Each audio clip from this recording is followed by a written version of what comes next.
Next, if anybody has just general questions to any of us or all of us at the same time, feel free to ask. We also have some, guided questions as well. But yeah, is there any questions that we weren't able to get to for anybody's specific project before we kind of dive into that? Yeah, go ahead, Courtney.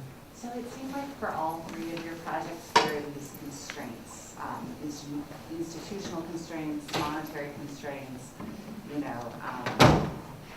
in the course of doing your projects, do you have any creative ideas about sort of how to get around those constraints, whether they're funding or, adequate amounts of places for recreation to take place? Any thoughts that you guys had about solutions?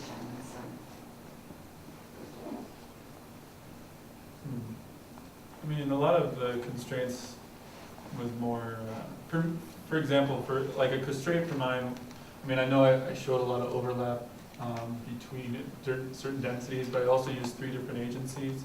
So that was limiting and very good to have. Like I had these 3 different entities to draw from. But also some of the constraints with that was that, like I was saying earlier, some people only gave a street name or a block. So things like that were definitely, I went from maybe 700 reported conflicts to 190 just based off of that kind of information. So that was definitely a constraint just on data. Whether that, and maybe that would have influenced the northern area, maybe not, I'm not really sure. But one of my recommendations from that was trying to create an avenue where people understand exactly what to provide and what to say. And, so, just kind of that educational piece was part of what reduced my ability to maybe see more. Because like I said, there was a lot of just information I couldn't use because of that constraint. Yeah, adding on to that, the agency that I worked with, Arkansas Headwaters Recreation Area, is a collaborative management agreement between the Forest Service, the BLM, and Colorado Parks and Wildlife. Everybody knows some of the constraints, either financial, operational constraints on these agencies because they're limited in resources. One of the greatest benefits to the AHRA agency is that they're jointly managed and they're able to leverage resources and create a unified voice among those agencies. It streamlines a lot of processes, it avoids duplication in engaging the public, and I think that's a model that we'll continue to see more and more of in the future in public land management. And I think that, yeah, I would really advocate for a lot of those places that are, there's a patchwork of state, federal, and there are different jurisdictional boundaries between different federal agencies, to join forces in a lot of ways, increase communication, take down some of those barriers. I'd say that's going to be the future in a lot of places. As far as grant writing, especially with these larger grants, it takes up a lot of time, and if you only have 1 or 2 people in your office, that's a lot of time to dedicate to grant writing, and a lot of time you're not spending on the ground getting things done. So you kind of have to balance that. Agencies are becoming more reliant on nonprofit groups to pursue some of those funding sources. Taking it upon themselves to propose a project and get the funding for it with the approval of an agency. That's one way they're kind of getting around it. But there's really only so much you can do every year. There's a lot of time constraints. Any other questions? So kind of the, when I started the intro and conversation about our projects, we really, and kind of just as you've seen through our talks, we really focused in a lot on, creating this combination of social and environmental components. Were really influential in a lot of our projects, and just through classes we've shown or seen that making sure you take in those considerations is really important for the future of environmental management. So we kind of wanted to talk a little bit about that, and if, people can, as an audience, can also chime in on your experiences for trying to work both sides of that coin, because, traditionally, a lot, at least for the management agency, or I'm speaking more for myself, but it's been very a one-sided or the other. You can't do both, or you're not supposed to do both. So we kind of wanted to talk about how we incorporated both of them into our projects or in just our experiences on that. And feel free to give us some of your experiences as well. I guess I'll go first. So as you notice, mine's a very human dimensions or human-wildlife conflict component. So there's a direct relationship with people and wildlife. Depending on how people perceive wildlife, whether it's a good or a bad or fun, because we, in retrospect, a lot of agencies work for people. Like they take a lot of their input, they can help dictate management decisions. That can set, if people are not happy about, bears coming into town, and if there's a big enough outcry, wildlife managers, part of their mission is to address those things. And as a result, they're trying to find ways to do it, whether it's, sending these bear-resistant trash cans or changing human behavior to more people to lock up their trash or bring in dog food or take down bird seed and stuff. So my project was very much, a social component and trying to understand why people report, and are those, is that a good tool for wildlife managers to reduce this environmental factor of this conflict, this interaction. So my project very much is a combination of both. And that's really what I wanted to do with my project, because I've done a lot of the wildlife field for a long time, over 5 years, and I've only worked on that side, and over time I felt that it's coming to a time where we have to also consider the social component as well. So I wanted to make that. I made sure that I had a social component, or I included people, or in a way that would be useful for wildlife agencies. Yeah. How effective are the bear aware programs for the volunteers? Are you familiar with that as a Colorado Park site? Yeah. I know they do that on bad years, but they have you go out and you knock on doors and that kind of thing. How Right. effective is that? So it is a interesting relationship, and it can be good. It's very beneficial. There can be like I said, there's a lot of benefits to having them. Educational, because as I kind of mentioned, wildlife management is very limited in their resources and what they can do, and trying to do 100 different projects, and so it's very limited in that regard. And these nonprofits, like you're talking about Bear Aware, and there's a couple others in Durango, it can be an effective tool. Sometimes, the relationship can be a little stressed between the two. Just for example, who reports to who, and disseminating that information across. So sometimes there can be some stressors between, giving that information to Colorado Parks and Wildlife or some other agency, getting information from there. So that in that way it can be difficult, but if there's a lot of success stories out there that, originally the nonprofit was very hoarding information, or, disseminating different things or saying different things, but then they turn this around where they become very transparent and working more with an agency, and it becomes a very successful organization. So it has goods and bads, but overall it can be an effective tool. I wonder if you can all generalize about age differences in your understanding of social interactions with nature, which might help you to project the future. Or do younger people prefer more privacy? Do younger people interact with bears differently, or prefer motorized or non-motorized recreation? I don't think that was central to any of your projects, but is it possible to generalize about that? Yeah, my study didn't look at date of birth or age, so it would be hard for me to make those conclusions. basis. Yeah, I think we're in a changing time, and younger people are becoming less engaged with the natural world as maybe other generations in the past. And I think we'll continue to see that play out in our new industry. My research specifically, we actually did have a component of age, and we didn't find it was very significant in why people report conflict. Now that doesn't necessarily don't care, or it comes back to, originally I had a lot of different social factors that I wanted to look at, and demographics, to see if those influence people to report.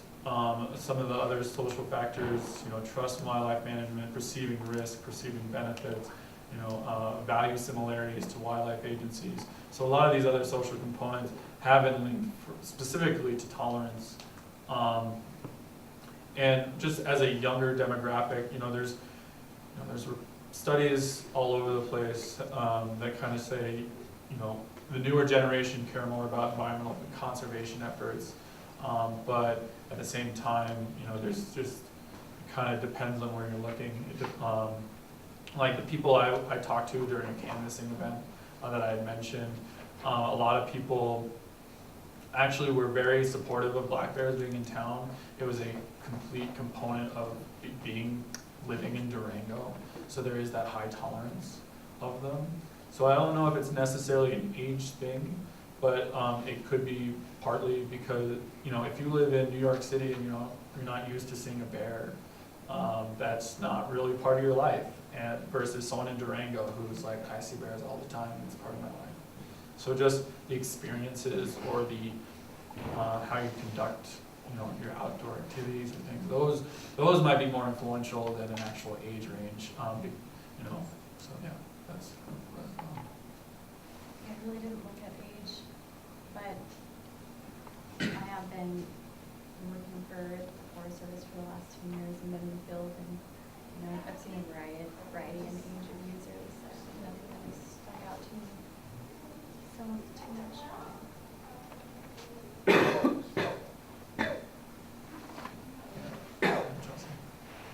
Was there any kind of like you changing your the direction of your grants or who you're applying to? Is there any other changes as you went along for your projects due to new information or unforeseen circumstances? Yeah, for me, definitely, which is fine. I mean, like I talked about, I really wanted to add a lot of different social components. Originally, I was using so that survey I talked about, there's actually 3 of them. There's one in 2014 as well, and then 2016, one's going out right now. And originally, so the survey was designed, like I said, more for perceptions of black bears and interactions, with more focusing on trying to understand acceptance capacity. That was the primary, or tolerance is the primary goal of that survey. And so a secondary component was this, do you report yes or no? But that was only given in the 2012. So I tried to cross-reference, like making sure people who had reported twice, or taken the survey twice. And once I broke it down by all of the different variables that I wanted to look at, I only had like a small sample size of 200, and that wasn't really enough for all the models and factors I wanted to look at. Also just trying to look at that overlap and creating those density maps. There's a lot of underlying factors that I had to look at. I won't get into the weeds with that, but trying to figure out what exactly is the most appropriate method to use took a lot of time and rehashing and as well. My project went as planned. Tyler, you have a question? Yeah, kind of, and I know at least my own project also working for a land agency, and while part of the project I wasn't employed, I always kind of approached it as a student, and there's benefits to that. I feel like you kind of get more leeway, and you start with 0 count, sort of, you can make some errors, but I'm curious if you guys think that you would have had a different process or outcomes if you approached it as professional rather than professional student. Throughout my project, about 2 months ago, I came to realize that they thought I was paid by the agency to do my work, and I had to let them know that I was, in fact, a volunteer working as a student. So I think that changed the dynamic a little bit, and it was probably good that they were. I mean, the agency I worked with had a lot of high standards for how they wanted the project to be conducted, and I agree with you. The student relationship to an agency and a project is much different than somebody who's working for the agency itself. And that was, I think, in short, it was a really good experience to be considered an employee of the agency.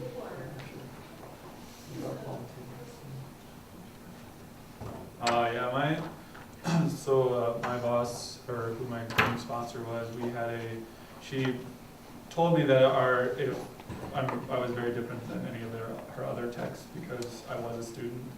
And a lot of previous techs she had, she would literally, not literally, but she would tell them, like, this is how you're gonna do it, this is what's gonna be done, and things.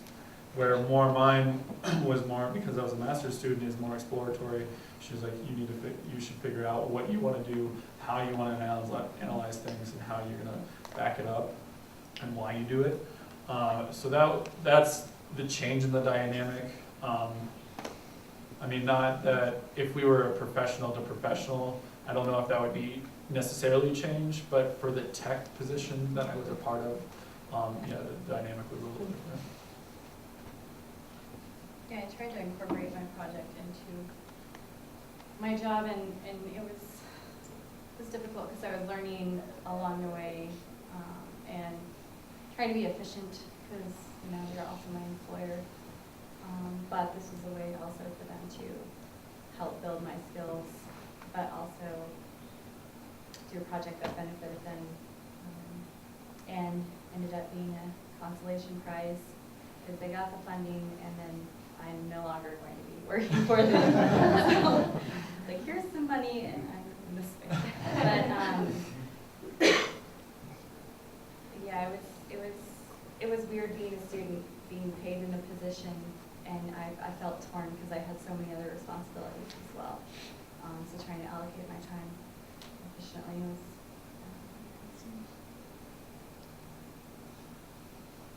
Yeah, I know every one of you work with probably the stakeholders you guys work for. But my question is that how were you able to overcome the barriers at the beginning of your project, during the project, and at the end of the project? And what advice would you have for some of us starting this process you guys have been through for the past 1 year? Yeah, that's a great question.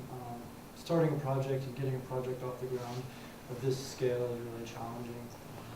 A lot of times it'll take a few iterations, and you may have to bail on one project and move to another.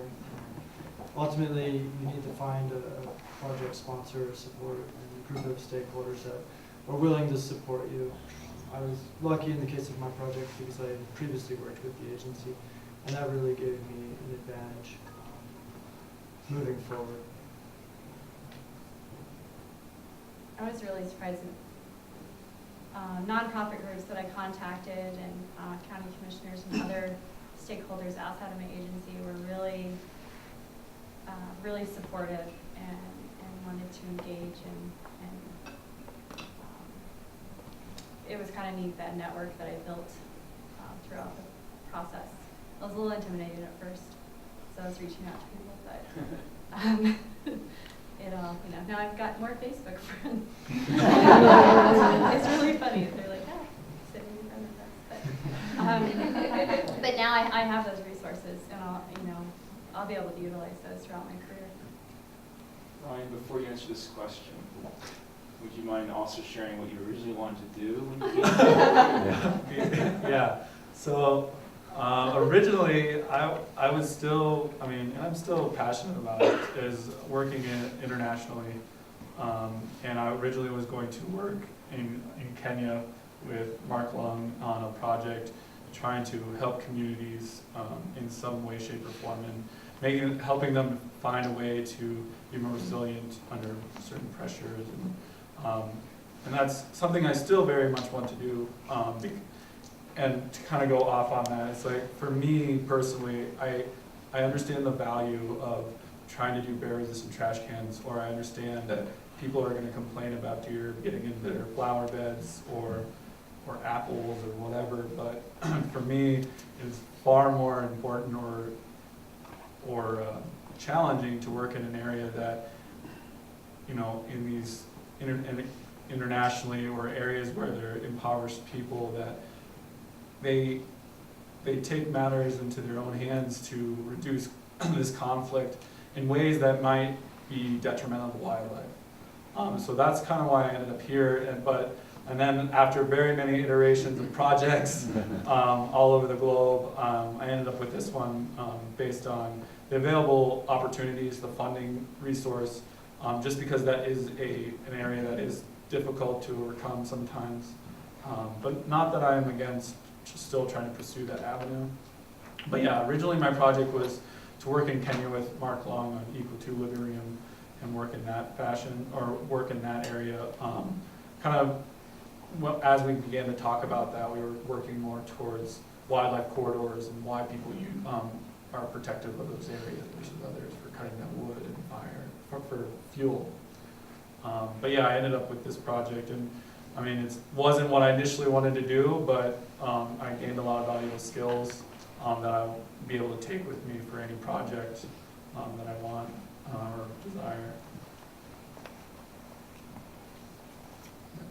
So specifically for Ryan and Neil, both you guys were looking at different indicators or matrix that were helping to inform what your agency was after. It seems like you, especially Ryan, you especially were looking at a lot more, and also Neil, there's a lot that can show visitor satisfaction. What other indicators did you guys either throw around, or was there regulatory constraints, or just the ability to monitor for those? What other indicators helped your project?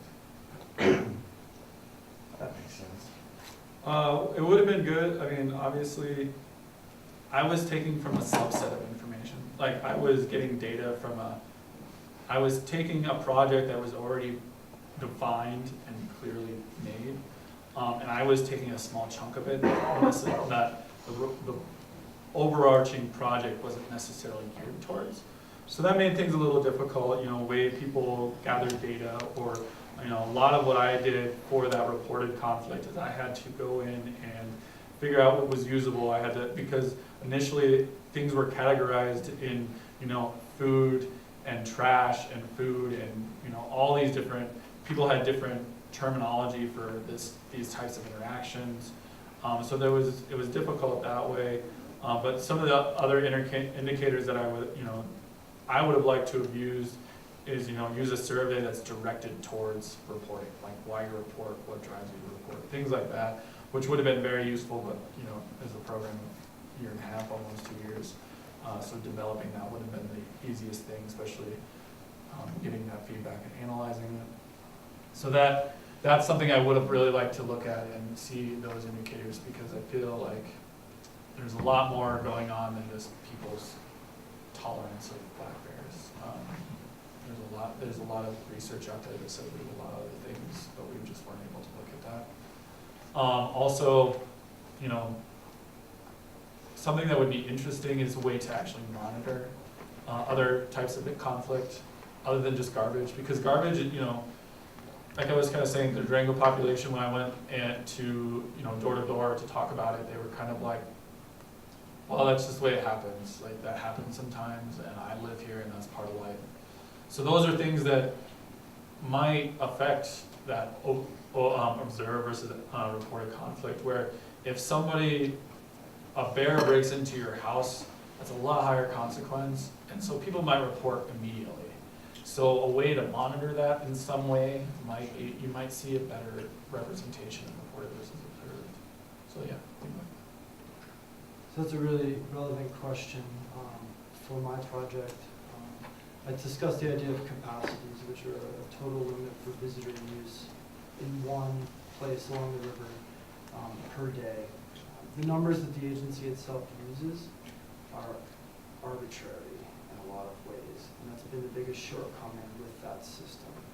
They're not arbitrary, but they are more or less created based on existing numbers in use, and they're very vague.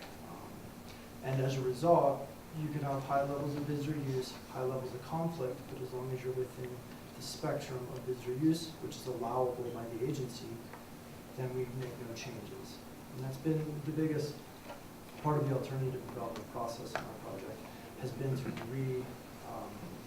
reevaluate those figures and better understand whether or not they are meeting the goals of the agency. The agency itself is managing recreation and would like to believe that they're managing natural resources as well. But the focus of the work itself is managing recreation and through the lens of visitor experience and conflict. So that's one of the biggest shortcomings of the agency itself, and that's something that we'll be continuing to move forward with. And there's a lot of pressure and motivation to do so in the future. Let's thank the panel again.